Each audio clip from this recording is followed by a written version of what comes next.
Right, so I believe I've started my recording of Dark Souls 3. So, my most favourite thing about this game is that when you play the game, you're not quite sure what you're doing, right?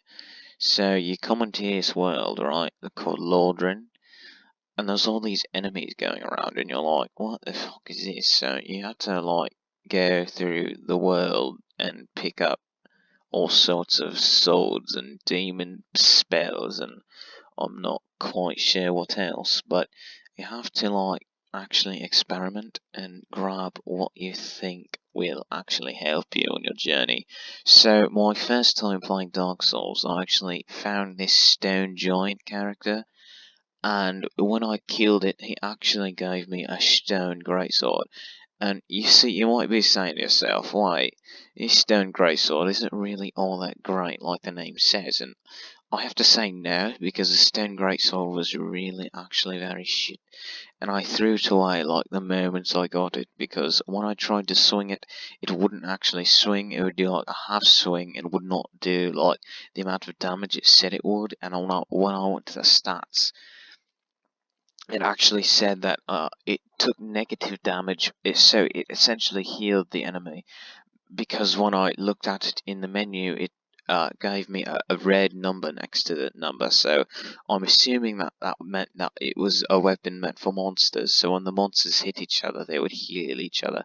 But I'm not quite sure why the Hidetaka Miyazaki would place that weapon inside of the game if it's not actually going to help me in any sort of fashion when I'm playing his creation Dark Souls.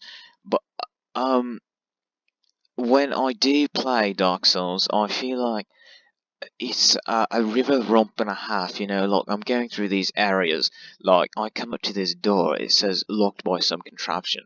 It just makes you wonder, what contraption locked the door? Is there a lock behind the door? And if there is a lock behind the door, how am I supposed to get to the lock behind the door, or the contraption if it's behind the door? Because in order to reach the contraption behind the door, I need, I need to get to the other side of the door in order to actually interact with it. So it really makes you wonder, actually, how you're supposed to get in to the other side of the door. But besides that, I find this game to be a very pleasant experience. If I had to give it a rating, I'd give it a total rating of about 25 out of 6. Making it one of my most average rated games of 2018. And personally, that's not a bad thing.